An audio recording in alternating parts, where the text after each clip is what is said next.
조합제TV 시청자 여러분 안녕하십니까. 오늘 2019년 7월 마지막 날 31일 지금 오후 5시인데 박휘락 교수님, 국민대학교 정치대학원 박휘락 교수님 육사 34기 연대장 출신이시고 그 다음에 대학교에 오셔가지고 이론적으로 이 한국의 안보 문제, 특히 북핵 문제를 가장 심층적으로 다루시는 분입니다. 그리고 가장 다작이십니다. 논문이나 책이나 타의 추종을 불허하는 이런 이론과 실제를 겸한 분을 모시고 오늘날의 한국의 북핵 위기를 실감 있게 이야기를 하니까 아주 흥미진진합니다. 제가 이렇게 질문을 하고 우리 박 교수님이 전문적인 이야기를 아주 쉽게 하시니까 요 앞에는 제1부에서는 주로 북한 핵미사일을 어떻게 막을 거냐 하는 중심으로, 방어 중심으로 이야기를 했는데 이번에는 김정은이가 어떻게 하면 쏘지 않도록 만들 거냐, 이른바 억지, 디터런스, 그게 제일 중요하죠. 그 이야기를 하려고 하는데 마침 어제 미국에 그 북방대학에서 논문이 나왔는데 4사람의 영관급 장교들이 전술핵 재배치 아이디어를 구체적으로 썼는데 그 논문에 뭐 그렇게 긴 부분은 아니에요. 저도 원문을 읽어보니까 다만 그런 이야기를 그동안에 국내에서만 하다가 미국에서 이야기를 했다는 게 의미가 있다 해가지고 한국 언론에서 많이 보도를 했는데 우선 그 논문이 그만한 조명을 받을 만한 가치가 있습니까? 그게 알게 모르게 국민들이 불안하게 생각하고 있다는 사실 증거입니다. 사실 저도 이제 뭐 한글로도 이제 2번이나 논문을 썼고요. 사실 제가 영어로도 한 100여 페이지 되도록 사실 보고서 형식으로. 전술핵 재배치. 예, 전술핵 재배치. 영어로도. 공유. 예, 영어로도 이제 뭐 쓰고 그랬는데 사실 이제 우리나라에서 좀 미국에서 나와야 또 주목받는 그렇죠. 그런 부분이 있었습니다. 사실은 뭐, 우리 뭐, 시청하시는 분도 다 알겠지만, 핵에는 핵으로 막을 수밖에 없습니다. 나머지 방법이 없기 때문에 그런 얘기 나오는 겁니다. 그런데, 맞으면 이 출발점은 어차피 북한 핵을 없애게 만들 수는 없을 것이다. 그렇죠. 북한 핵 보유국이라는 점을 인정한 다음에 우리의 대책을 내자. 그러면 핵 대 핵의 균형을 맞추는 거다. 그것은 우리가 핵 보유 상태 또는 핵 무장 상태가 되는 것이다.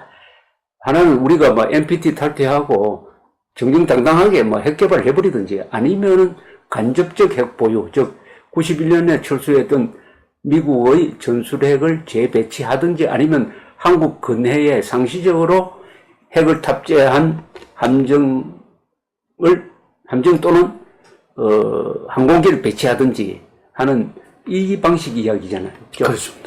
그리고 여기에다가 플러스 하나, 유럽의 5개 나라처럼 핵 공동 사용권을 우리가 갖자 하는 이런 개념인데 이게 워낙 새로운 이야기니까 아주 사람들 이야기하는 것도 이 이야기 저 이야기인데 하나 공통된 거는 그것은 검토할 만한 가치가 있다는 겁니다. 그죠? 그만큼 우리 코로나로 물렸으니까 여기에 대해서는 일찍부터 우리 박휘락 교수가 여러 번 논문도 쓰고 그것의 장단점을 다 검토를 했는데 우선 장단점을 검토하니까 장점과 단점이 어떻게 됩니까? 사실 국민 여러분께서 아셔야 될 것은 핵무기는 없는 게 제일 낫습니다. 네. 그런데 그러면 전 세계가 핵무기 없는 것을 바라겠느냐? 그를 위해서 내가 희생을 할 수 있느냐? 그렇죠. 그 여호와의 증인이라는 종교가 지향하는 바가 그렇습니다. 그렇죠. 전부 다 방어 목적으로 무기를 구입한다고 하니까 이 세상에 전쟁이 없어지지 않는다. 그러니까 여호와 증인에서 주장하는 것은 내가 먼저 총을 내려놓자. 예. 그래서 군복무도 안 하겠다. 공부 안 하는 겁니다. 육사에서 제가 동기생이 한 그런 게 있어 태교도 하고 했기 때문에 제가 안 합니다. 자, 그러면 여러분도 어떻게 하시겠습니까? 우리가 비록 핵무기에 희생이 되더라도 우린 핵무기 절대로 개발하지 않겠다. 이렇게 하시겠습니까? 아니면 전 세계가 조금 핵 전쟁의 가능성이 높아지더라도 내가 살아야 되겠다. 이것을 선택할 것이, 이건 선택의 문제입니다. 그리고 생존의 문제인 거죠. 생존을 포기해 가면서까지 핵 확산에 기여할 수는 없습니다.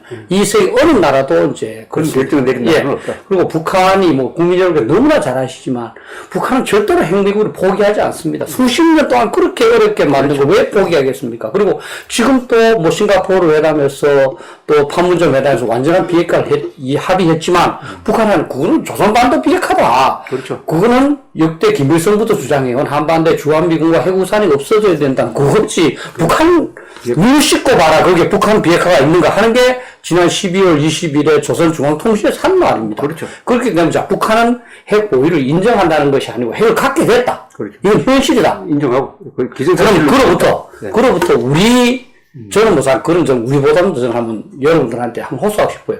내 자식, 내 손자 지키기 위해서 어떻게 해야 되느냐? 그렇죠. 그럼 핵무기를 개발해야 되는데 이것이 쉽지는 않지 않습니까? 그렇죠. 그만큼 이제 국제적인 제재를 받아야 되니까 그 다음 제일 좋은 미국 핵무기를 갖다 놓는 거다. 근데 미국 핵무기를 왜 갖다 놔야 되느냐 하면 미국은 전략 핵무기가 있습니다. 예. 본토에 있는 건데. 예. 자, 이거를 쏠려고 그러면 상당한 결심이 필요하고. 그렇죠. 이 워낙 또 크기도 클 뿐만 아니라 그러면 사실 한 방에 도시 하나가 날아가는 거예요. 그 본토에서 북한을 향해서 미사일을 쏜다는 게 이게 보통 결심을 될 수가 그렇죠. 없고 사실은 대통령도 결심하기가 어렵습니다. 예, 자기가 공격받으면 몰라도 이 동맹국 지키기 위해서 그거는 어렵습니다. 그래서 북한도 그렇게 생각할 수 있다는 겁니다. 미국이 지금은 뭐 유사시에 내가 한국을 핵으로 공격하면 그 본토에서 미사일 쏜다 그러지만 에이 쟤네들 못할 거야. 그리고 잠수함 다음에 그 잠수함도 그게 안 돼. 미국이 핵무기를 못 쏠 것이다. 이렇게 판단하는 순간 선생님이 말씀한 억제 시스템이 무너지는 거지. 왜냐면 내가 쏴도 이거 뭐 좀 못할 거니까. 그렇죠. 그 북한한테 너 만약에 남한을 핵국으로 공격하면 너도 반드시 핵 공격을 받을 거야 하면은 핵무기를 좀 더 사용 쉽도록 해야 됩니다. 사용하기 쉽도록. 작은 핵무기가 사용하기 쉽지 않습니까? 그렇죠. 예. 그래서 조금 작게 만들고, 그 다음에 한반도에 가까이 놓고. 예. 그리고 그것을 미국한테 전적으로 책임을 안 지도록 해야 된다는 거죠. 그렇죠. 자, 미국 대통령도 이 최종 결정권은 내가 갖고 있지만 지금 동맹국인 한국의 대통령이 자기들이 지금 공격받았다고 그렇죠. 보복해달라고 그런다. 이건 내가 거부할 수 없다. 예, 핑계가 되는 겁니다. 그렇죠. 그러니까 쏘세요. 쏜다면 그걸 북한이 압니다. 그러니까 한국이나 저는 사실 한국이 거리가 좀 좁기 때문에 일본도 굉장히 좋다고 생각하는데요. 한국이나 또는 이제 북한이 이제 뭐 만약에 이제 쏠 수 있는 북한에게 위협을 느끼는 그 잠수함에서 조그맣게 쏘는 거 이것도 만약에 개발된다면 한국 주변에 계속 다니고 있고 그걸 북한한테 노출한다면 한반도 해역에서 바로 쏠 수 있다면 북한 함부로 공격을 결심하지 못합니다. 결국 이런 것을 이제 공포의 균형이라고 그러는데요. 이것이 불편하죠. 누가 편하겠습니까? 그럼에도 불구하고 우리가 핵 공격받아서 한국한 죽는 것보다는 낫지 않겠습니까? 그렇죠. 그러니까 최선은 절대로 안 하고 저는 차악이라고 그럽니다. 최악은 우리가 공격받는 거니까요. 근데 그동안에 한국에서는 제가 기억하기로는 우리가 핵무장 해야 된다는 이야기는 북한이 핵실험 한 2006년부터 나왔어요. 한국에서. 2006년이 최초 핵실험 맞죠? 10월 9일이죠. 그 뒤에 박근혜 대사 같은 분이 아주 논리적으로, 외교관적 입장에서 이야기를 했고, 2009년이나 이무렵부터, 전술핵 재배치 플러스, 공동사용권을 가져야 된다. 나토에 5개 나라가 그런 사례가 있으니까 해가지고 그 이야기가 진행되다가 몇 달 전에 국방부에 무슨 과장급인지 국장급인지 한 사람이 이야기를 하기를 미국 국방부도 함정에 핵을 실어가지고 한반도 근해에 배치하는 것을 검토하고 있다는 이야기 한 적 있죠? 예, 한 적 있습니다. 예. 그 이야기가 이번에 또 이 이야기와 이렇게 겹쳐지니까 미국도 그것을 실무선에서는 검토하고 있는 건 사실이죠. 예, 지금 이제 트럼프 대통령이 들어와서 핵무기를 전부 현대화하고 있습니다.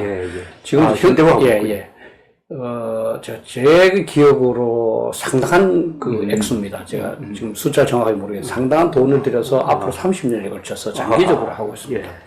근데 이제 그 현대화의 이제 그 핵심 방향은 사용 가능한 핵무기를 만드는 거. 많이 만드는 거네. 소형을 많이 만드는 거. 작게, 작게. 정확하게. 정확하게. 정확하게. 예. 그 중에서 이제 가장 신뢰할 수 있는 게 잠수함입니다. 그래서 잠수함에 있는 핵무기가 가장 위력이 있거든요. 그래서 영국과 프랑스는 잠수함 4척만 갖고 있습니다. 그래서 쏘는 것을 막는다는 그 잠수함 뭐 바다 물속 돌아가면 어디서 쏠지 모르니까. 근데 그거를 이제 전략 핵무기니까 미국은 SLCM이라고 해서 Submarine Launched Cruise Missile, 작은 그 순항 미사일의 핵무기를 달아서 필요한 데 쏘겠다는 겁니다. 예. 그 핵탄두는 전술핵이죠. 그렇죠. 전술이 작죠. 작으니까 필요한데 딱 예를 들어서 이제 뭐 북한 같은 경우에는 지도부 있느냐 딱 때리면 지도부 있는 지역만 완전 초토화 되는 거죠. 뭐. 예, 그런 이제 계획이 있습니다. 그런데 그것도 바닷속에 다니니까 이게 안 보인다는 겁니다. 이게 아까 안 보이니까 김정은한테 겁이 안 된다. 그렇죠. 억제 효과 있어야 되는데 억제 효과가 없어. 예, 바다에 뭐 돌아다니면 노상무 이렇게 좀 광이 나겠지만 안 보이니까. 그러니까 땅에 갖다 놔야 된다는 거죠. 그래서 유럽에도 지금 이제 한 150발 내지 200발 정도 핵무기가 이제 있는 이유가 땅에 있는 거하고 바다에 있는 거하고 좀 의미가 다르지 않습니까? 그 전술핵의 폭발력은 다양하죠. 그렇습니다. 뭐 1킬로톤도 있을 것이고 뭐 20킬로톤, 그 히로시마가 20킬로톤이니까 한 100킬로톤도 되죠. 예. 유럽에서는 이제 뭐 유럽은 누가 대적합니까? 러시아라는 너무나 강력한 국가거든요. 거기는 지금 있는 것도 이제 100킬로톤이 넘습니다, 대부분이. 근데 한국에 옛날에 이제 그 58년도부터 배치돼서 91년도에 철수한 거는 뭐 포탄용도 있고 작은 미사일용도 있고 뭐 지뢰도 있고 그 용도에 따라서 위력이 천차만별이죠. 그러니까 앞으로 이제 한국에 만약에 이제 핵무기가 들어온다면 상당히 이제 그 용도에 맞도록 굉장히 그 뭐랄까 최적화된 그런 형태일 겁니다. 좀 아쉬웠네요. 91년에 그때 철수를 안 했어야 되는데 전술을 그냥 가지고 있었어야 되는데 그렇습니다. 그런 것까지 생각 못한 거 아닙니까? 그때 부시 대통령이 본 세계적인 전략 차원에서 철수하면서 한반도가 거의 끼어버린 거 아닙니까? 그죠? 예, 그런 점도 있습니다.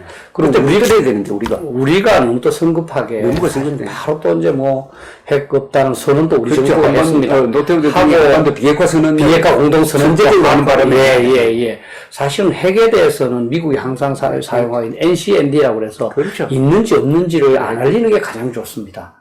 근데 뭐, 없다. 이 가는 순간 이게 논리는, 노태우 대통령의 논리는 우리가 없다고 해야 북한 보고 비핵화를 요구할 수 있는 이 논리적 근거가 생긴다. 이거 아니었습니까? 지금 생각은 말이 맞는데, 그게 공산주의가 공산당한테는 안 통하는 거예요. 그렇죠. 그죠? 예. 이 합리성이 안 통하니까. 그렇습니다. 그러니까 우리만 덜렁 비핵화 상태가 되어버리고 북한은 핵무장 상태가 된 완전히 역전 상태가 되고, 그렇습니다. 그전에는 우리가 핵을 가지고 북한은 핵을 가지지 못한 상태였는데, 이게 졸지에 이렇게 역전이 된 걸 보면은 참 아쉬운데, 그걸 다시 이제 핵 대 핵으로 균형을 맞추려고 하니까 이제 좀 어려운 거예요. 그죠? 예. 어려운 점이 뭡니까? 이제 장점은 말씀하셨는데. 이제 우선 전술무기가 한국에 배치됐을 때 과거와 조금 다른 게 지금 한반도의 거리가 좀 짧습니다. 북한이 상당한 미사일 능력을 갖고 있지 않습니까? 그렇죠. 핵무기를 갖고 있지 않습니까? 자, 그럼 북한 입장에서 만약 남한에 공격을 한다고 했을 때는 그 전술 핵무기가 있는 데를 먼저 공격할 가능성이 높습니다. 예. 그리고 이제 이 전술 핵무기를 이제 그 배치를 해놨을 때 그거를 이제 뭐 그 안전 문제, 뭐, 여러 가지 따를 뿐만 아니라, 저는 가장 문제가 되는 게 뭐겠습니까? 우리, 참. 좌파 세력이 반대하고 그러니까 이 나라의 안보보다는 뭔지 모르겠지만, 이상한 걸 더 그렇죠. 생각하는 그런 사람들이 온통 그냥 막. 사드 반대 운동보다 한 100배 더 심하게 하겠지. 그럼요. 온통 들어눕고 뭐 난리 칠 겁니다. 이걸 어떻게 우리 정부가 극복하느냐? 지금 정부가 과연 할 수 있느냐? 그러면은 다음 정권을 찾는 과정에서 이게 어떻게 되느냐. 그것까지 생각하면 정말 머리가 아프네. 저는 이제 현재 상황에서 저는 합리적으로 생각을 한다면 유럽처럼 한미일이 핵 공유를 하는 겁니다. 그래서 이번에 일본에다가 있더라고. 예, 일본에다가 핵무기를 갖다 놓는다는 겁니다. 예, 우리 한국에는 예를 들어서 155mm 포에 쏠 수 있는 거. 그게 옛날에 왜 있었냐면 북한이 아까 제가 말씀하신 기습 공격해 왔을 때 이 기습 공격해온 병력을 고립시켜버리면 그렇죠. 뭐 얼마 못 갑니다. 그래서 예비대를 없애버려야 됩니다. 그러니까 우리 기술 공개에서 이제 파주문산 들어왔지 않습니까? 그럼 여기는 어떻게 할 수가 없지 않습니까? 그럼 개성 지역에 있는 북한의 예비대에 아주 소형의 핵무기를 쏴버리면은 그것은 완전 괴멸돼야 그게 원자포라는 거였죠. 예, 거기 뭐 다양한 다양한 그런 게 지금도 있습니까? 지금은 그 당시에 철수에서 다 이제 저 폐기다. 이제 안 쓰죠. 이제 미국이 아까 말씀드렸죠. 새로운 이제 그 현대화를 하고 있기 때문에 아마 한국의 필요성을 생각을 해서 나름대로 그런 것을 만들고 있으리라고 생각을 합니다.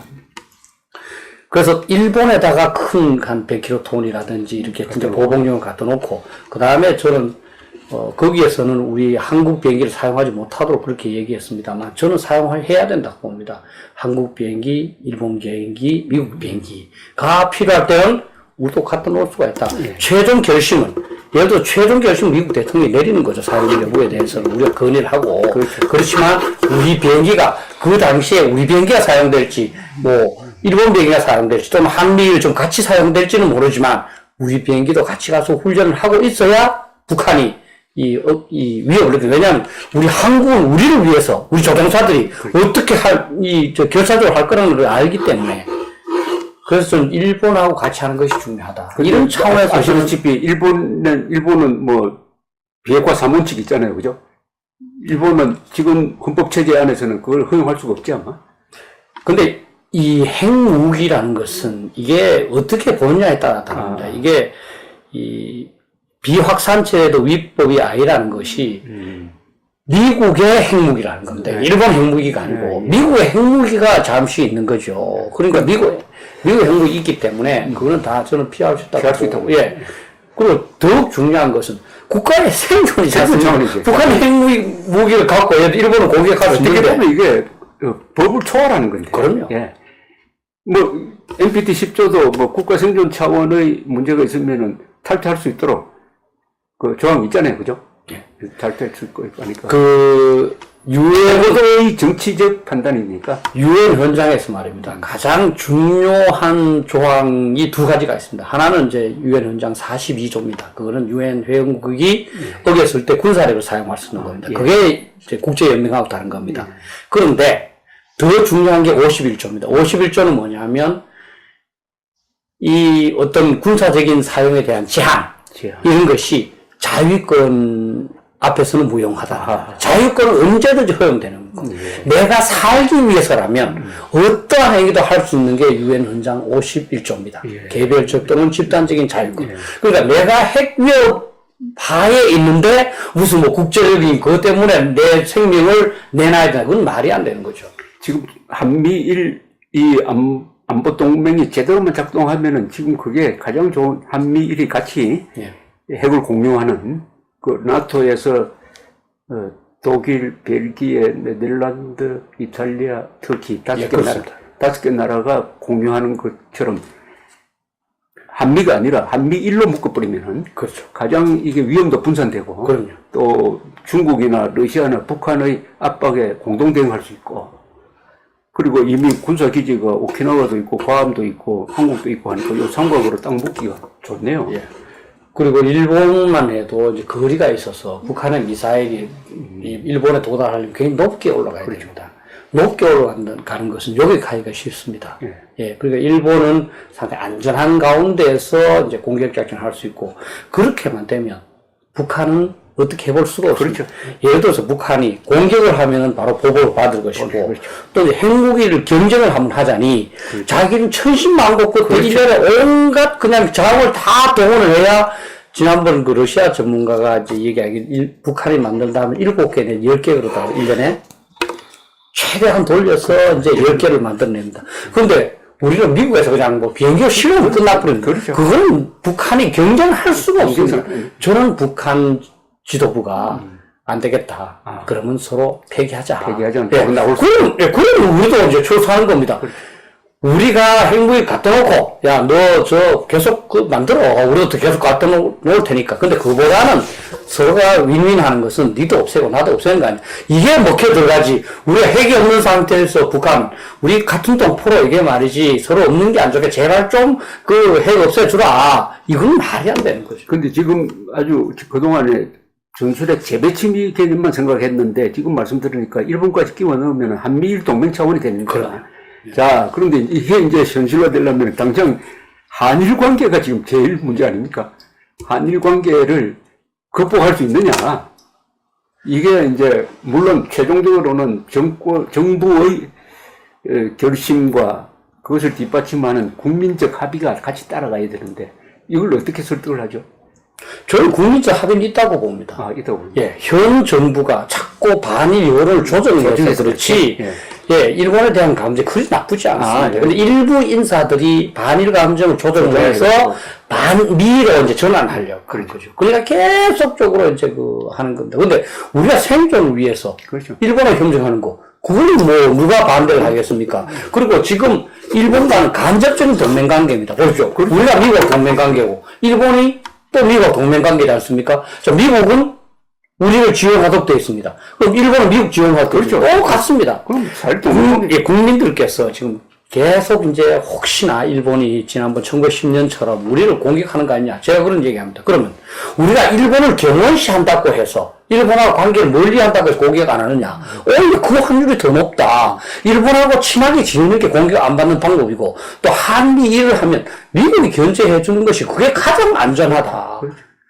저도 이제 그것도 아까 다시 이제 독서의 문제로 돌아갑니다. 그렇죠. 이게 한일 문제를 남들 깊게 생각하지 않고 오로지 이제 우리의 열등감 또는 뭐 이런 여러 가지로 인해서 무조건 이제 일본을 쉽게 보고 이제 폄하하고 그러면서 일본은 안 돼. 이렇게 하는 거죠. 그러니까 이게 세계에서 가장 좋은 동맹 체제가 나토와 한미일 동맹 아닙니까? 그렇습니다. 그렇죠. 예, 그렇습니다. 나토와 한미일 동맹처럼 중요한 게 없고 성공적인 게 없는데 한일 관계가 나빠져 버리면 한미일 동맹 관계가 제대로 작동하지 못하고 지금 보는 것처럼 한국이 고립이 돼가지고 일본으로부터 공격당하고 북한으로부터 공격당하고 러시아, 중국으로부터는 완전히 무시당하는 이게 현실로 나타났잖아요. 나타났지 않습니까? 나타났습니까? 얼마 전에 러시아 뭐 거기가 사과도 안 하고 뭐 그러니까 한국이 외톨이가 됐을 때 어떻게 된다는 걸 국민들이 알아야 돼요, 그죠? 예.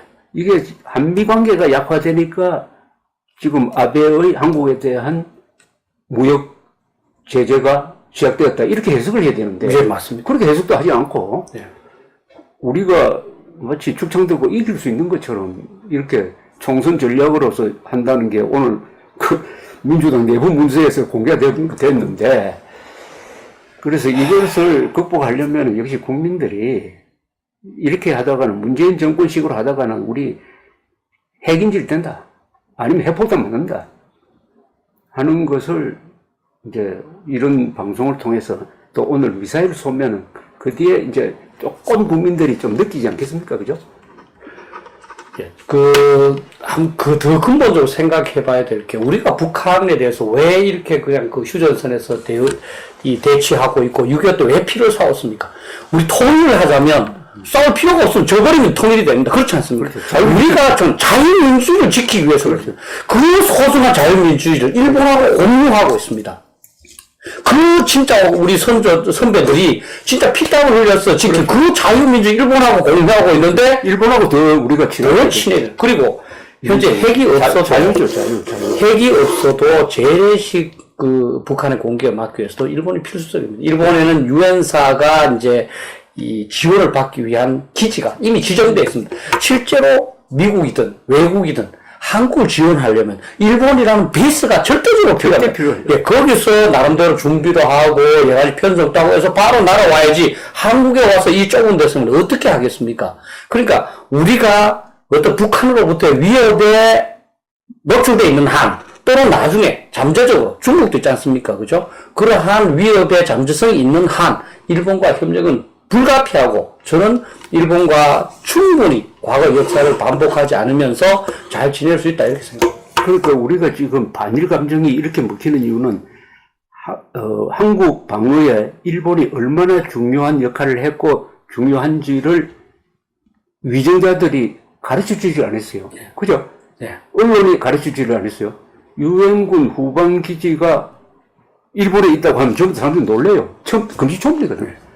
그리고 6.25 때 일본 사람들이 떼돈 벌었다는 이야기만 하고 6.25 때 일본이라는 군수 기지창이 있었기 때문에 그렇죠. 전쟁 수행을 제대로 할 수 있었고, 북한은 또 만주에 그런 자기들의 일종의 성역이 있었잖아요. 그죠? 그렇습니다. 거기서 지원을 받고 해서 전쟁이 일어났다는 걸 몰라요. 예. 그리고 그동안에 일본이 한국을 결정적일 때 몇 분 도와준 것도 몰라. 쉽게 말하면 1987년에 대한항공 폭파 사건 났을 때 김현희를 바레인 공항에서 뿌들도로 간 사람이 일본 외교관입니다. 우리를 놓쳤어요. 그래가지고 김현희를 붙들은 거예요. 바레인 경찰에 정보를 제공해가지고. 그거 놓쳤으면 완전히 안기부가 자작극 했다고 뒤집어 썼다고. 그리고 1983년 9월 1일 우리 007이 격추됐잖아요. 그죠? 사할린 상공에서 격추됐잖아요. 격추됐을 때 격추하는 상황, 러시아 조종사와 관제사가 통화하는 걸 일본 감청기지에서 녹음했지 않습니까? 그 녹음기지를 미국이 폭로했잖아요. 레이건 행정부 때. 이럴 때 서울올림픽도 도와주고 이걸 아무도 이야기를 안 해요. 이렇게 이야기하면은 뭐 일본 편든다 이러니까. 그러니까 한국 사람 머릿속에 일본은 지금도 나쁜 사람이고 일제와 지금 자유민주주의 국가로서 일본을 혼동해버린 거다. 그렇죠. 그게 그 부메랑이 돼가지고 우리를 지금 치고 있는데 그렇습니다. 우리 보수 세력 잘못했습니다. 우리가 반일 선동에 우리 보수 언론도 앞장섰잖아요. 지금까지. 지금도 하고 있잖아요. 그 일본이 얼마나 중요하냐. 일본이 한국 안보에 결정적 의미를 가진다는 거를 이제 좀 더 피를 토하듯이 얘기합니다. 그렇습니다. 여러분들, 국민 여러분들께서 세계여행 가셔서 일본 사람 만났을 때 싸웁니까? 그렇죠. 아니, 친하지 않습니까? 같이 왔다. 예. 또 여러분들 일본 여행 가서 지금까지 가셔서 그거 뭐 싸운 적이 있습니까? 아니면 뭐. 말씀 예. 다 지금 일부 인사들이 지금 뭐 반일 분위기를 이제 만들면서 야, 일본 여행 가면 조금 말이 안 되는가 뭐 이렇게 생각하는 겁니다. 여러분들 자발적이지 아니지 않습니까? 그 안성원 이유가 일본이나 한국이나 자유민주주의, 법치주의를 그럼요. 우리가 외국에 가서 북한 사람 만나면 우리가 피하잖아요. 그죠? 예. 겁나잖아요. 예. 그거는 이념이 그죠? 같은 핏줄이지만 이념이 다르기 때문이에요. 그리고 왜 우리나라에서 반일, 반민은 있는데 반중, 반북은 없습니까? 그렇죠. 왜냐하면 반일, 반민은 해도 내가 뭐 감옥에 들어가거나 무슨 뭐 갑자기 뭐 위해를 당하거나 이런 게 없습니다. 왜냐하면 그 나라는 법치국가니까. 반중, 반북은 왜 안 합니까? 전부 다. 자칫 잘못하면은 반북을 하다가 어떻게 간첩이 들어와서 내 가족을 뭐 위해할 수도 있고 또 중국도 비슷합니다. 이 차이가 우리가 사실 어떻게 보면 반일, 반민은 비겁하기 때문에 하는 겁니다. 그럼 사실은 우리가 사드 간섭할 때 반중을 더 심하게 해야 되는 거죠. 지금 사실 우리한테 미사일을 막 쏴대는 북한에 대해서 반중을 더 적극적으로 북을 더 적극적으로 해야 됩니다. 우리 마음속에 전부 다 조금 그런 비겁한 게 있는 겁니다. 예. 비겁한 게 있습니다. 비겁한 게 있어요. 근데 일본이 한반도에 갖고 있는 전략 개념은 역사적으로 이렇게 축적된 거예요. 그러니까 신라가 삼국 통일할 때 일본이 백제를 도왔잖아요. 그죠? 그러다가 663년에 백총강 해전에서 나당연합군에 진 다음에 철수한 다음에는 오히려 일본이 공포감에 사로잡혀서 당나라하고 신라가 손을 잡고 쳐들어올까 싶어서. 근데 신라가 당나라하고 싸우거든. 그때 한 40-50년 동안 신라와 일본이 친했습니다. 왜냐하면 당이라는 공동의 적이 있었거든요. 그리고 임진왜란 때 일본이 쳐들어와가지고 명나라하고 협상할 때 보면은 이게 남한 지역을 명나라는 일본에 넘겨줄 수도 있다는 그런 생각을 해요. 또 러시아하고 그렇게 협상할 때 보면은 38선 남쪽은 뭐 이런 식으로 해가지고 항상 일본 사람 머릿속에는 한반도 전체는 아니라도 38도선, 휴전선 남쪽에 일본에 적대하는 정권이 들어서는 건 절대 우리 막는다는 게 있다고. 그게 러일 전쟁을 일으킨 건데. 선생님께서 일본의 지도자면 그렇게 하지 않겠습니까? 그렇죠. 방선의 앞에 뭐 하나 있어야 안 되겠습니까? 그거 없이 노출되면 큰일 나니까. 근데 제가 이제 최근에 제 유튜브에 소개했는데 2차 세계대전 전에 국화와 칼 있지 않습니까? 예. 거기에 보면 일본이 전쟁을 하는 요인이 이제 뭐 여러 가지를 구분하고 제가 받아낸 건 크게 두 가지입니다. 첫째는 뭐냐면 일본은 서열 문화가 굉장합니다. 예. 계층. 뭐 군사 문화니까. 예. 일본은 자기 그 사회적으로도 내가 어느 정도 수준이 됐는데 이건 인정받아야 된다. 그 인정 안 해주면 싸운다는 겁니다. 자, 일본 국제적으로도 베네딕트 여사는 그렇게 했는데 국제적으로도 일본이 발전을 해서 상당히 컸는데 주변 국가는 인정 안 해준다. 이거는 내가 전쟁을 해서라도 내 서열을 찾아야 되겠다. 예.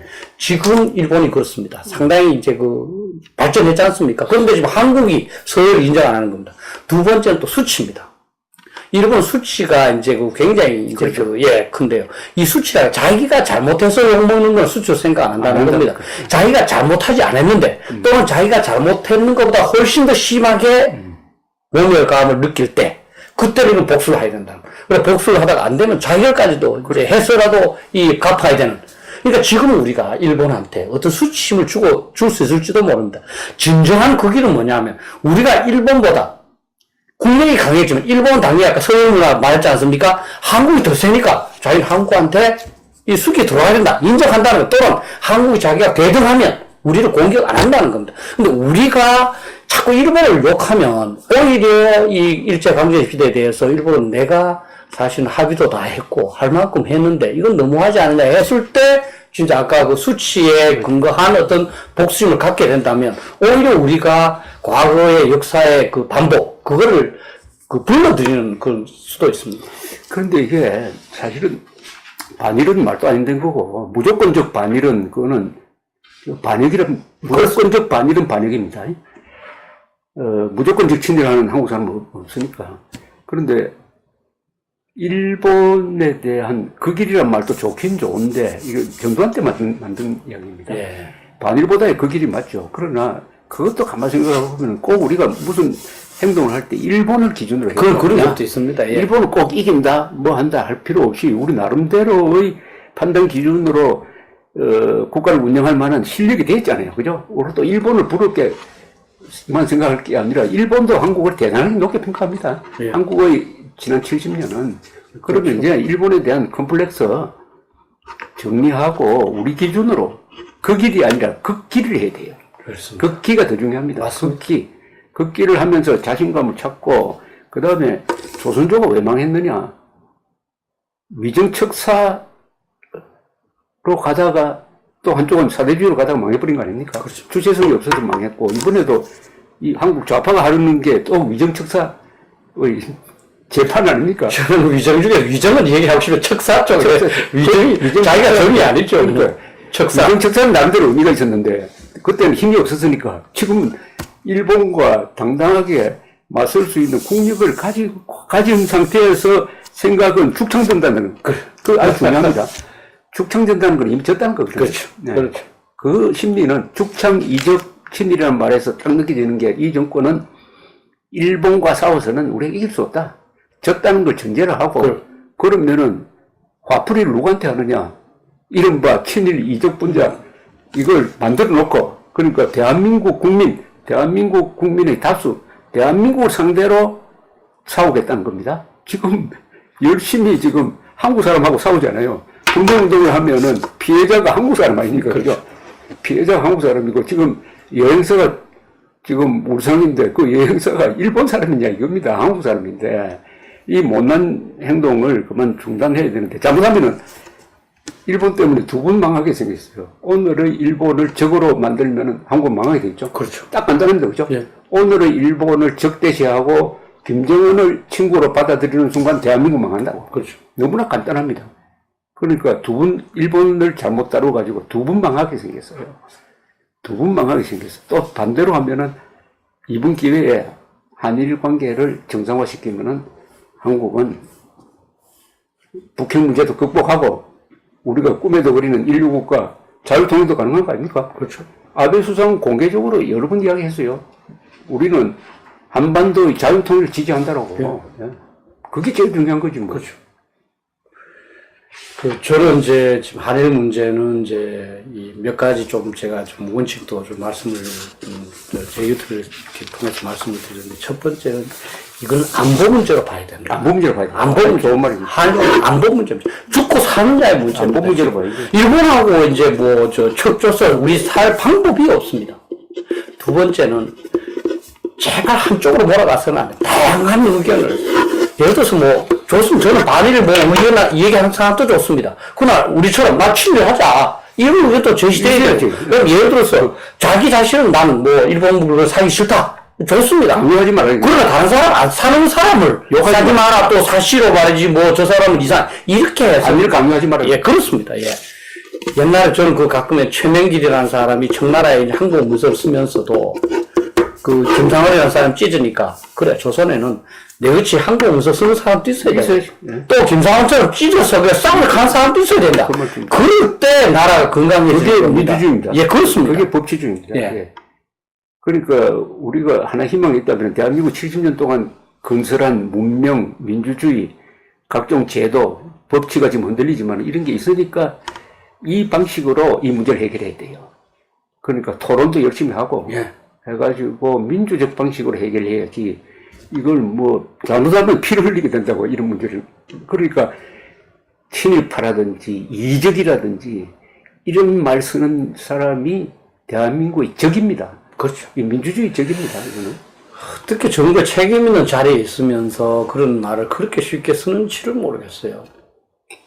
또 오늘 이야기 뭐 진지하게 워낙 많이 아시는 분이니까 이야기하니까 재밌는데 앞으로도 계속 정기적으로 나와주시기 바라고. 예. 특히 박유락 TV 40과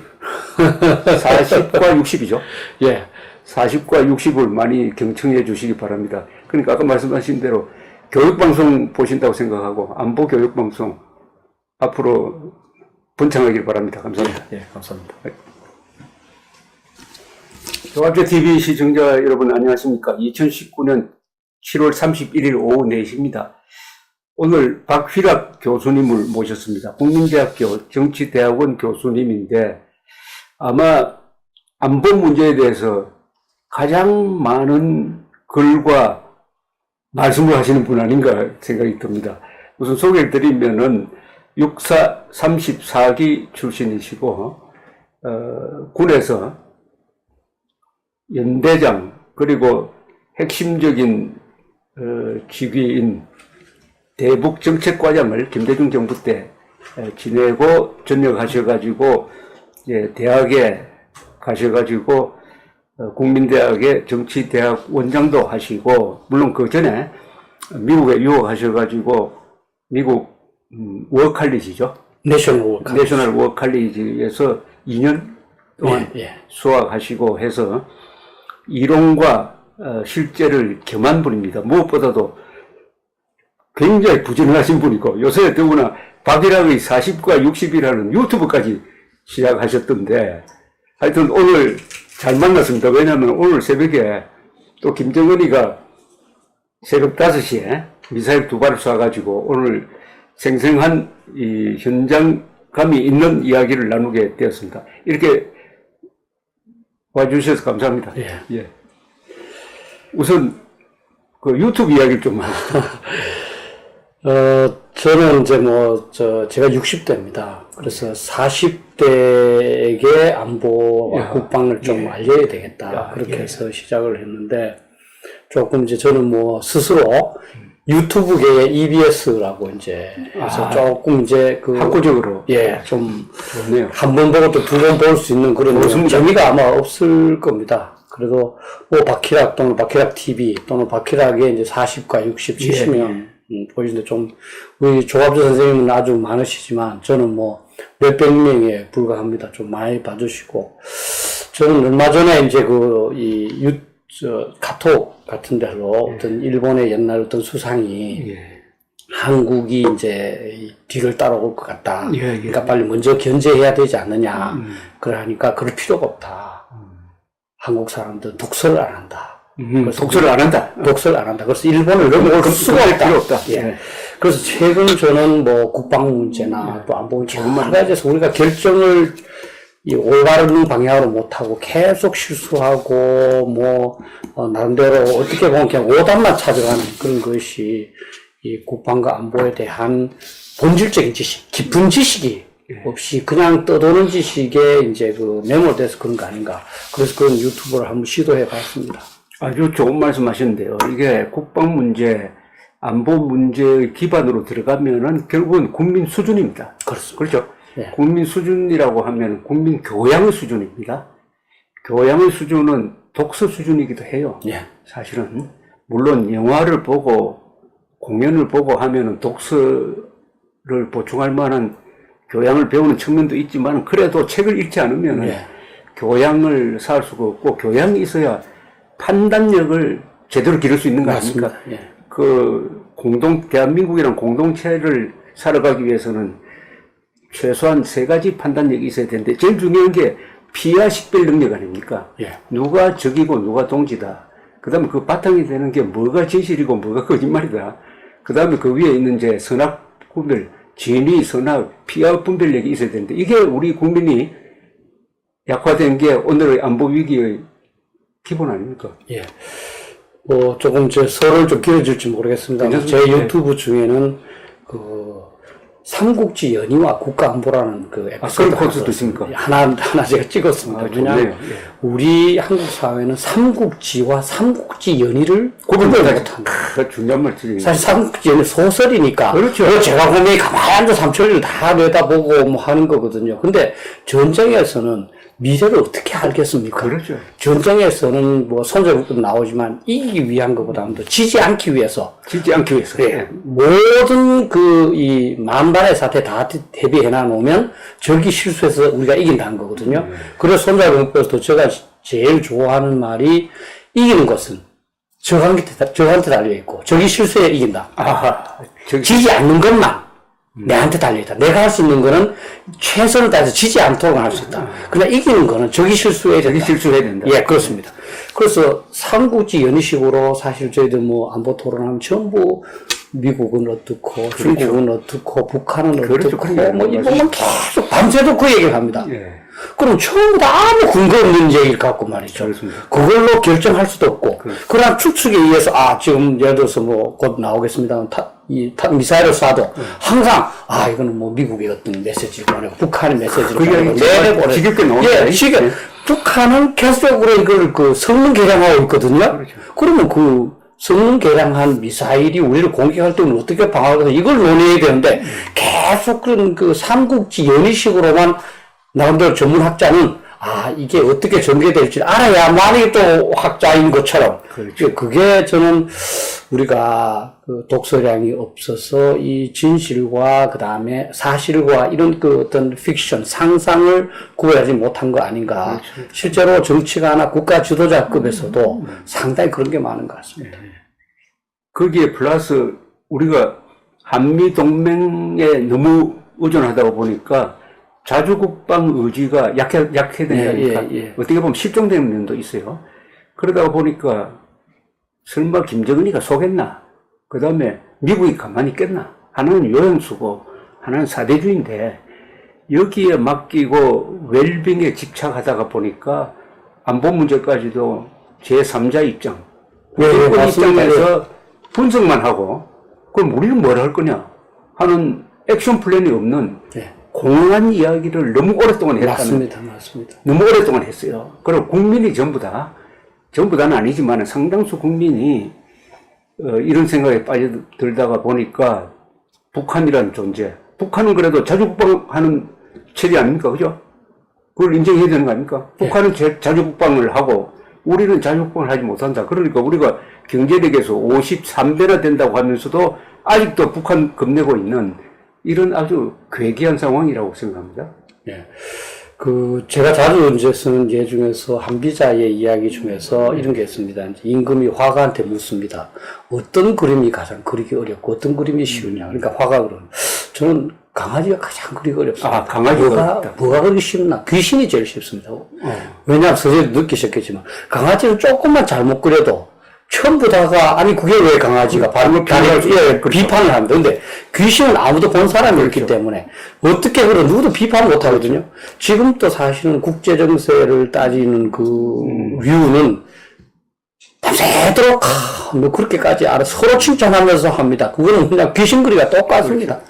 저는 뭐 미래 예측은 저는 뭐 할 수 없다고 보는 사람인데 사람인 이상 실제로 미래 예측을 했다면 저는 주식 시장에 가서 전 재산을 털어서 살 수 있느냐? 저는 그것을 확실한 예측을 했나 안 했나 척들어 살고 싶습니다. 자기가 이 주식 오른다. 전 재산 털어 산다면 그것을 맞았다면 그 사람 확실히 예측한 겁니다. 그 이외에는 다 하기 좋은 말입니다. 하기 좋은 말입니다. 예. 오늘 새벽에 2발 쐈는데 그게 사정거리가 250km에 고도가 30km였다. 네. 이것은 무슨 뜻이 있습니까? 저는 사실은 조금 불길한 생각을 합니다. 지난번 이제 7월 25일에는 600km 나갔지 않습니까? 제가 거리를 재봤습니다. 예, 예. 평양에서 부산까지가 이 인터넷상에서는 525km 나와 있습니다. 그러니까 600km는 한반도 어디든 다 공격할 수 있는, 뭐 평양을 기준으로 해도 더 앞에 나오면 좀 더 쏠 수 있겠지만 그런 거리고요. 제가 평양 서울 거리를 한번 생각을 해봤습니다. 예, 예. 서울 거리가 그 195km입니다. 자, 230, 250이면 서울을 공격하기가 참 좋습니다. 그럼 이제 호도반동과 뭐 거기서 쐈다면은 200km더라고요. 나도 이번에 재봤거든요. 예. 서울까지 200km. 그러니까. 저는 수도권을 때릴 수가 있지. 지난번에도 김정은이가 쏘고 나서 이거는 남한의 이제 우리 말하면 소위 보수층한테 대한 경고다 그랬지 않습니까? 이번에는 서울을 이제 그렇게 한 거 아닌가. 그리고 이제 고도가 굉장히 중요합니다. 아, 30km. 예. 지난번에는 이제 50km 50km 나갔는데 지금 30km지 않습니까? 이 고도라는 것은 한번 보십시오. 요격 미사일은 공중에서 날아오는 거를 맞추는 건데 그렇죠. 고도가 높아야만 시간적 여유가 있습니다. 예. 높게 날아갔다 내려올 때 시간 여유가 갖고 체크를 해서 때릴 수 있습니다. 근데 낮게 올라가면 안 됩니다. 예를 들면 지금 패트리어트가 한 적정 고도가 한 20km입니다. 그럼 30km 하면 10km밖에 안 되는 겁니다. 그렇죠. 그러면 사실 이제 날아 올라올 때는 우리가 볼 수가 없습니다. 왜냐하면 우리가 이제 지금 충청도 정도에 이제 레이더가 있거든요. 그게 레이더가 있는데 그게 산 때문에 직선을 못 쏘지 않습니까? 그렇죠. 이게 올라가야 됩니다. 그럼 북한 쪽에 상당히 높게 올라갑니다. 어느 정도 이제 그 통상은 한 100초 정도라 그러더라고요. 1분이 넘게 올라온 다음에야 우리가 볼 수 있습니다. 그렇게 보면 벌써 30km 넘어가는데 그러면 쏠 시간이 없는 거죠. 다시 말하면 서울에 대해서 언제나 내가 마음만 먹으면 바로 쏠 수 있다. 쏠 수 있다. 그리고 거기에는 지금 북한이 핵무기 갖고 있으니까 거기에는 관로 속에 핵무기를 탑재할지도 모른다. 그렇죠. 이게 이제 전제되어 있는 겁니다. 이 미사일은 기본적으로 지금 북한이 개발하고 있는 거는 재래식 폭탄 달아가지고야 그거 뭐 비싸서 너무 비싸게 지는 거 아닙니까? 네. 예. 건물 하나 부숴가지고 뭘 하겠습니까? 네. 핵무기를 싣는다는 걸 전제로 해가지고 대비해야 되는 거 맞죠? 예, 제가 이제 그런 얘기 합니다. 자, 사실 저는 이제 뭐 우리나라의 안보 태세를 뭐에 비교하냐면 서울시청을 보라. 북한과 휴전선을 맞대고 대적하고 있는 나라의 수도 서울의 시청이 유리로 돼 있다. 그러면서도 제가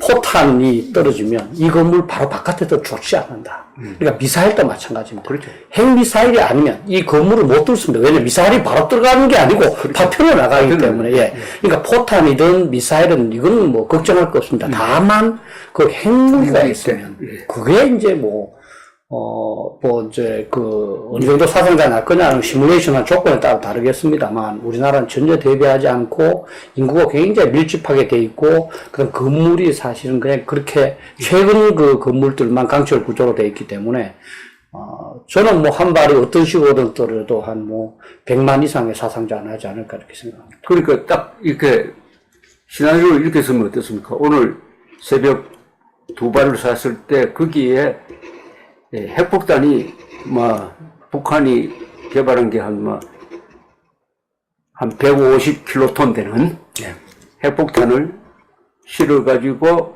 서울로 동쪽으로 쏘지 않고 서울 향해서 쐈다 했을 때 우리 막을 수 있습니까? 지금 없습니다. 없습니까? 저는 보지도 못할 겁니다. 아, 그래요? 잡지를 못한다고요? 레이더로? 왜냐하면 지금 우리가 정찰 위성이 전부 휴전선 근처에서는 제대로 못 보지 않습니까? 그게 이제 이 경사로 보는 데도 한계가 있습니다. 그렇죠. 정찰기가. 이 정찰기가. 계속 이제 정보라는 건 여러 차원에서 인공위성도 보고 정찰도 그렇죠. 봐야 되고 특히 이제 이게 미사일이 위로 올라가면 이건 3차원 공간이지 않습니까? 어디에 있는지 위치를 참. 이거는 정찰기가 찍는 게 아니라 레이더가 찍는 게 아닙니다. 레이더도 찍고 정찰기도 찍고 다 종합적으로 판단해서 이지선. 예, 그렇습니다. 종합적으로 판단해서 딱 그냥 그렇죠. 그 결론을 내려야 됩니다. 그렇죠. 그런데 지금까지 우리는 이제 사전에 상당한 정찰을 해서 얘네들이 미사일 발사 차량을 움직이는구나, 어디에 대기해 놨구나, 발사 준비하는구나. 그러면 관련 모든 정찰 자산을 그쪽으로 전부 대기시켜라, 지향해라. 그렇죠. 이렇게 해서 하는 거죠. 근데 북한이 기습적으로 쏜다면 그렇죠. 쏘는 것 자체도 모르는 거죠. 왜냐하면 이번에 합참의 발표가 수미상의 발사체였다 이렇게 발표했으니까 그때는 정확하게 판단 못했다는 거죠. 그렇습니다. 예. 그걸 한참 있다가 한 2시간 뒤에 2발을 쐈다 이렇게 나왔다고요. 예. 그걸 이제 우리가 미리 막을 수 첫째 미리 막을 수 없다는 거 하고, 그 다음에 발사한 다음에 우리가 여기 한 5분도 안 걸릴 것 같은데, 그죠? 그건 좀 개선해. 5분 안 되죠. 예, 5분 안 되죠. 5분 내 자동적 3분 정도 될 겁니다. 부산까지 갈 때 모든 게 자동화돼 있어야 되는데, 요격하는 거는 불가능하다. 그러면은 이걸 인정해야 됩니다. 우리가 지금 저를 포함해서 살아있는 것은 김정은이가 거기에 핵 탄두를 안 달았기 때문이다. 그러니까 쉽게 말하면 김정은이가 미치지 않았기 때문이다. 그래서 우리가 살아있다. 이게 진실 아닙니까? 미치지 않았기 때문이라가 아니라 김정은이가 아직 자기가 핵 무기로 위협하거나 또는 사용을 해서 이제 우리 쉽게 말하면 적화통일 할 결정적 시기가 아니라고 판단하고 있을 뿐이죠. 언젠가 김정은은 자 지금이 결정적 시기다. 이제 해야 되겠다. 결행하면 우리는 한스 모겐소가 그런 얘기를 했다고 제가 소개했지 않습니까? 가장 유명한 국제정치학자인데요. Politics Among Nations라는 그 책 속에서 핵 위협 국가에 대해서 비핵 국가가 할 수 있는 선택은 항복하거나 핵 공격받는 두 가지 방법밖에 없다. 핵 공격 받거나 항복하는 거다. 예. 근데 실감이 나는데요. 근데 이 이야기를 해야 되는지 안 해야 되는지 그것도 지금 판단이 안 서는 게 너무 이래 되면 불안해진단 말입니다. 우리 국민들이. 그러나 직시를 해야 대안이 나온다면은 이걸 우리가 알아야 되는데, 그러니까 5천만의 생사가 김정은 한 사람의 마음에 달려 있다고 하면은 이런 상황을 만든 이런 상황에 처해서도 지금 수도권에 방어망을 추가로 만들지도 안 하고 사도도 배치 안 하겠다고 하고 더군다나 핵 민방위 훈련도 안 하잖아요. 그렇죠. 그래도 최소한 내가 어디로 피신해야 됐다는 정도는 알고 있어야 되는 거 아닙니까? 예, 제가 사실은 거기에 대해서도 좀 연구를 많이 했습니다. 논문도 쓰고, 사실 2016년 책으로도 만들어서, 여기 계시는 분들 혹시 관심 있으시면 인터넷에 핵전쟁에서도 살아야 한다. 아, 좋은 제목이네. 예, 핵전쟁에서 살아야 한다. 그걸 치시면 제가 PDF 파일을 올려놨습니다. 공개를 해버리네. 예. 볼 수 있고, 어떻게 핵전쟁에서도 살아야 한답니다. 핵전쟁에서도 살아야 하니까 꼭 한번. 그리고 최근에는 제가 핵전쟁에서도 살아야 한다. 이북으로, 전자책으로 북핵 생존 상식이라고 썼습니다. 북핵 생존 상식. 거기 보시면 좀 더 그림도 많이 넣고 해서 어떻게 하면 사는지, 핵무기 공격을 받으면 어떤 피해가 있는지. 북핵 생존 상식. 핸드북이네. 예. 최근에 또 이제 제가 서바이벌 북이다.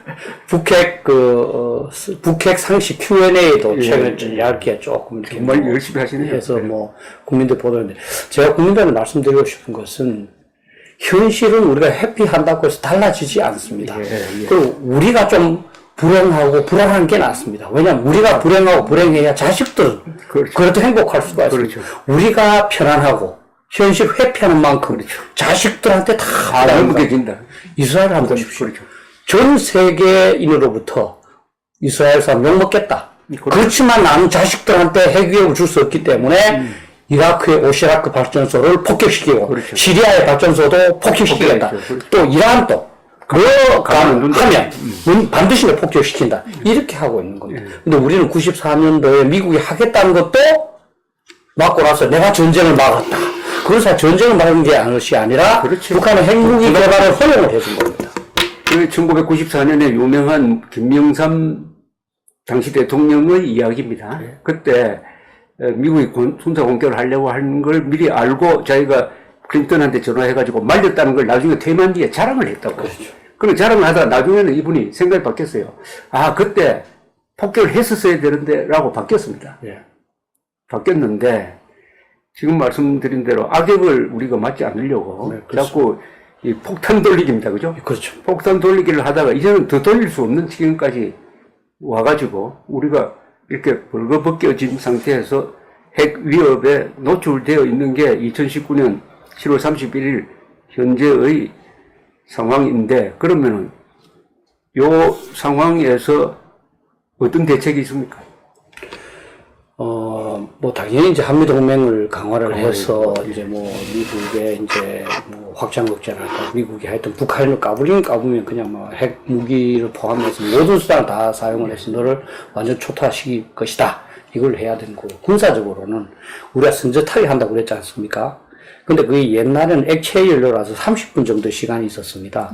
지금 이 북한이 최근에 이제 시험 발사한 신형 전술 유도무기, 러시아의 이스칸데르 미사일을 모방했다고 하는 것은 고체 연료를 쓰기 때문에 5분밖에 안 됩니다. 그러면 결국 북한이 핵 미사일을 발사하려고 한다는 징후를 알고 나서 대응하면 늦습니다. 그렇죠. 5분만에 갈 수가 없으니까 결심도 못 할 것이고 30분 이 어떤 체제를 해놨기 때문에 이제는 북한이 핵미사일 사용할 기미가 있다. 또는 예를 들어서 주둔지에서 지금 핵무기와 미사일을 반출해서 지금 가고 있습니다. 했을 때는 때려야 된다.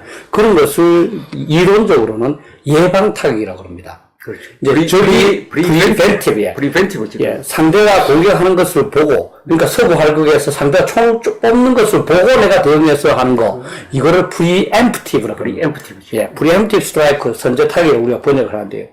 그런데 상대가 예를 들어서 기관총을 쏘고 있다. 그럼 내가 소용이 없지 않습니까? 그러면 사실은 상대가 기관총을 들기 전에 또 뭐 극단적으로 밤에 가서 그걸 없애야 됩니다. 그것을 예방타격을 합니다. 근데 예방타격은 다른 나라나 국제사회에서 너 왜 그렇게 말이지 가만히 내를 했나 이렇게 비난을 받을 수가 있습니다. 그러나 성공의 가능성은 훨씬 높습니다. 그래서 이제는 예방타격의 개념을 가미해서 훨씬 더 이전에 타격할 수 있는 그런 방법, 이거를 연구를 해야 됩니다. 또 한 가지는 이제 미사일 방어가 어렵지 않습니까? 이게 이 이스칸데르급 미사일은 올라갔다가 이제 이 할공기가 마지막 순간에 또 이렇게 좀 회피 기동을 합니다. 예, 상승했다가. 그렇기 때문에 막기 어렵고 또 전공이지 않습니까? 그죠? 이건 우리만 그런 것이 아니고 유럽도 지금 고심을 하고 있습니다. 우리 뭐 국방부 장관은 팩토리를 뭐 개량하면 할던 그거 아닙니다. 왜냐면 독일은, 미국은 그렇게 하면 안 되겠느냐? 하니까 독일은 안 된다. 그건 안 된다. 새로 우리가 이 이스칸데르마에 맞는 그런 방어 방법을 개발해야 된다고 그랬습니다. 그래서 결국은 우리는 미사일 방어체를 하면서 미국하고 같이 이 이스칸데르급 미사일에 대한 방어 대책을 빨리 개발해야 됩니다. 우리 지금 뭐 MSM, LSM 만들고 있지 않습니까? 그거를 빨리 조금 중단시키든지 해서 그 돈을 갖고 미국과 같이 협력해서 또는 현재 만드는 것도 그 방향으로 이스칸데르 막는 방향으로 빨리 이제 전환을 해야 돼요. 그리고 하나는 프리벤티브 스트라이크라는 굉장히 적극적 대책과 그다음에 수비 대책으로는 이 기술적인 개발을 미국과 같이 해야 되는 거 아닙니까? 그런데 이게 어떻게 됐습니까? 김대중 때 미국과의 미사일 디펜스 MD에 참여 안 했죠. 그런데 이게 그러면 미국은 그러면은 일본하고는 MD를 했습니까? 그게 좀 애매해져 버리거든요. 그 부분이 사실 우리 독서의 문제입니다. 우선 MD라는 말은 콩글리시입니다. 어느 나라도 그래 쓰지 않습니다. 우리가 만든 말이죠. 예. BMD, ballistic missile, ballistic. 예, 탄도 미사일. 이 순항 미사일 이거에 대한 방어와 탄도 미사일 워낙 다르기 때문에, 예. 또 탄도 미사일에 주로 이제 핵무기 실기 때문에 BMD라고 그럽니다. 그리고 미국의 MD에 참여하고 안 하고가 없습니다. 미국의 이 미사일 방어, 본토 또는 해외 주둔 미군에 대한 미사일 방어를 하고 우리도 해야 됩니다. 일본도 해야 되고요. 그럼 기술 협력을 안 하냐? 안 하냐? 그 차이는 그죠. 예.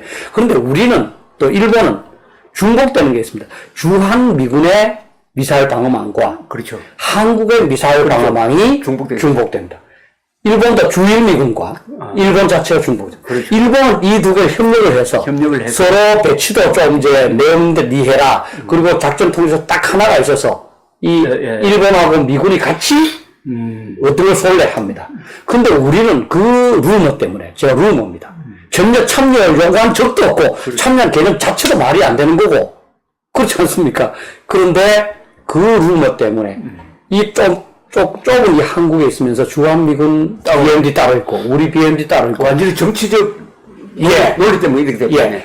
그러니까 지금은 북한이 핵미사일을 안 쐈고, 우리 한국으로 대응할 그런 위기상이 없었기 때문에 문제가 없는 겁니다. 그렇죠. 만약에 쏜다면, 주한미군하고 한국과 누가 먼저 쏠래? 뭐 헷갈릴 겁니다. 예. 그래서 아마 둘 다 요격하거나, 둘 다 요격하거나. 이렇게 돼버리죠. 예, 그러니까 뭐 심각한 문제. 어떻게 연합사가 있는데 한국과 미군이 따로 합니까? 그건 이해가 안 되는데. 그런 것들이 이 정치 지도자들이 제대로 보고받거나 제대로 읽어보지 않고 제대로 퀘스천을 제시하지 않고, 사실 높은 사람들은요, 가장 중요한 게 옳은 질문을 하는 거거든요. 그렇죠. 자기가, 잠깐만, 무슨 미국이 본 세계에 무슨, 미사일 방어를 다 지가 대신에 그런 망이 있나? 근데, 없습니다. 팩트 관계를 한번 확인해야 되는데, 김대중 대통령이 우리는 미국이 주도하는 MD에 가입 안 한다는 말을 한 적이 있습니까? 없습니까? 전용택 장관이 했습니다. 그거 했냐? 예, 했습니다. 그럼 그 말 잘못했냐? 그렇죠. 그 당시 처음에는 이제 걸프 전쟁에서. 전용택 국방장관이. 예, 그렇습니다. 걸프 전쟁에서 91년도 아닙니까? 그죠? 그때 기억하실지 모르지만, 이라크의 미사일 한 방이 그 미군 기지를 이제 타격을 해서 한 30m. 스커드입니다. 그래서 미사일 방어가 이제 중요해지니까 우리는 미국 그 당시에 이제 팩2였거든요. 그 개량한 팩3가 나온다 그러니까 그것도 도입하고, 또 당시에 그 러시아로부터 우리가 도움받을 게 좀 있었습니다. 그렇죠. 예. 그래서 러시아 것도 한번 이런 그래서 우리는 그걸 했는데, 이제 김대중 정부 들어서면서 이제 계속 MD에 참가하니 안 하니 이런 일부 인사들이 이제 그 루머를 만들어내고, 거기에 높은 사람들이 따라가서 전용택 장관이 외신 기자들한테 우리는 거기에 참가할 의지도 없고 돈도 없다. 그러고 나서부터 전부 다 그만해야 돼요. 저는 참가해달라는 이야기도 안 했는데. 그렇죠. 그래서 우리가 만들어가지고. 그래서 제가 제가 그 당시에 그 어간에 그보다 조금 딥니다만, 제가 이제 그 국방부 대북정책과장을 했는데, 그때 제가 참 고뇌한 게 뭐냐면, 북한에 대한 정책을 결정하는데 절차가 없습니다. 저는 어떤 회의가 군을 탁탁탁탁 계획만 있지 않습니까? 그 회의를 거쳐서 회의록을 만들어 놓고 문서를 통해서 결정을 해야 된다. 근데 그런 거 없이 그냥 대강대강해서 말로 결정되는 건데, 그것도 문서로 우리가 MD에 참가한다 한 적이 없습니다. 전현택 장관 말 한마디로 다 그렇게 돼버렸고, 그러고 나서 이제 정부마다 전부 다 이제 하면은 이제 친미 또는 4대 그 프레임을 만들어버렸어요. 예, 만들었습니다. 근데 일본은 말입니다. 한번 보십시오. 일본은 똑같은 북한 핵미사일 위협에 이제 직면해 있는데도 98년도거든요. 98년도에 대포동 1호가 일본 볼던 날아서 1600km 날아서, 그때부터 본격적으로 바로 미군들이 잘하니까, 야, 미군 같이 공동 연구팀을 만들자. 일본의 상황에서 어떤 게 제일 좋나? 그럼 너희들은 바다에서 한번, 그리고 일단 그 땅에서는 하층 방어로 패트리어트만 해라. 그게 좋겠다. 그렇게 해서 바로 결정을 했습니다. 그럼 일본 방어 시스템 지금 어떻게 되어 있습니까? 일본 방어 시스템은 지금 3번입니다. 3중. 3중으로 되어 있어요? 예. 바다에서 SM3라고, 바다에서 요격하는 게 지금 8척 있습니다. 그 SM3 미사일 장착한 구축함 8척 있고요. 그 다음에 도시별로. 각 도시별로 패트리어트가 막을 수 있도록 20년, 왜냐하면 일본 계속 자기가 미국으로부터 면허 생산하고 있습니다. 계속 증강해 나가고 있습니다. 그럼 이것도 2번이 모자란다. 2번이 모자란다. 그래서 그건 땅에서 한 번 더 해야 되겠다. 그래서 땅에서 그러면 바다에서 한 SM3를 살까? 아니면 한국에 배신 사드를 살까? 이걸 고민하다가 이미 바다에 있으니까 SM3가 낫겠다. 그래서 SM3입니다. SM3를 지상용으로 개조한다. 그거를 사. 그래서 일본은 북한이 만약에 미사일 쏜다면 바다에서 한번 요격하고, 그렇죠. 그게 안 되면 땅에 있는 SM3를 또 요격하고, 그게 또 안 되면 마지막 패트리어트가 하는 겁니다. 근데 우리는 패트리어트가 사실 국민들께서는 배치되어 있지 않습니다. 서울만 도시를 위해서 배치되어 있고 나머지 전부 공군 부대를 지키도록 되어 있습니다. 도시에는 배치가 되어 있지 않습니다. 유일하게 사드가 배치돼서 한 번, 그러니까 성주와 그 근처, 그 근처만 하는 예, 그 근처만 한 번 방어되는 거죠. 현재 이 북한이 만약에 핵미사일을 쏜다면 유일하게 방어되는 데가 서울 한 번이지만 뭐 어쨌든 이 하층 방어 짧은 거지만 있긴 있습니다. 그게 이제 아까 말씀드린 제대로 작동할 30km, 그렇죠. 30km 낮게 앞으로 작동하기 어렵지만 어쨌든 방어 체계는 서울에 있다. 그러니까 다른 도시는 하나도 없다. 다만 성주에 있는 거는 이게 성주까지 멀리 날아가려면 북한 미사일이 높게 올라가야 됩니다. 그래서 성주, 뭐 대구, 부산도 커버가 될 겁니다. 그 지역만 한 번 커버될 수 있다. 나머지는 사실은 무방. 그럼 그건 한국이고 미군이 가지고 있는 거는 뭡니까? 미군은 지금 이제 패트리어트를 다 갖고 있습니다. 그러니까 미군 기지를 미군 기지 보호지 서울 보호가 아니죠? 아닙니다. 그래서 제가 말한 게 일본 같은 경우는 미국하고 해서 역할 분담을 다 하니까 이상이 없는데 우리는 역할 분담 안 하다 보니까 우리가 없는 데는 없는 거고 어떻게 보면 평택 근처에는 아마 많이 충족돼 있을 겁니다. 미군께.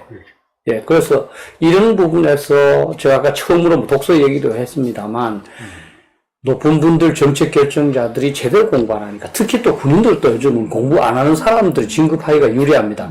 왜냐하면 공부를 하게 되면 알게 되면 조금 이 사람에 대해서 자꾸 뭐 이 토를 달고 의견을 제시하지 않습니까? 그거는 또 시킨 대로 하락하는 이 분위기는 안 맞습니다. 그러니까 사실은 저는 뭐 국방장관도 얼마나 책을 읽고 공부하는지 모르겠어요. 그래서 자, 그러면 여기 또 하나 남북 군사 합의서가 이번에 이런 미사일 쏘는데 어떤 영향을 미칩니까? 남북 군사 합의서.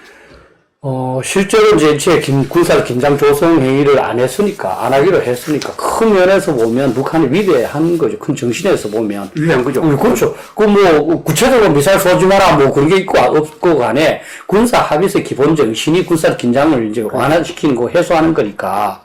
그 다음에 아까도 말씀드렸지만 우리가 지금 휴전선 상공에서 봐야만 이게 조금 경사져서 볼 수 있는데 그 원산 지역을 정확하게 볼 수 있고 거기에 이제 뭐 미사일 발사 차량이 그 전날 이동한다 안 한다 이걸 미사일 쏘기 위한 거다 아니면 그냥 뭐 포 쏘기 위한 거다 다 식별할 수 있고 그러면 자 지금 미사일이 쏘려고 그런다 모든 그 감시 자산은 집중하시오 할 수가 있습니다. 지금 못하기 때문에 못하는 겁니다. 근데 비행금지 구역이 북한의 핵 미사일에 대한 우리의 대응 능력을 약화시킵니까? 네, 약화시키죠. 못 보니까. 그건 굉장히 문제 아닙니까?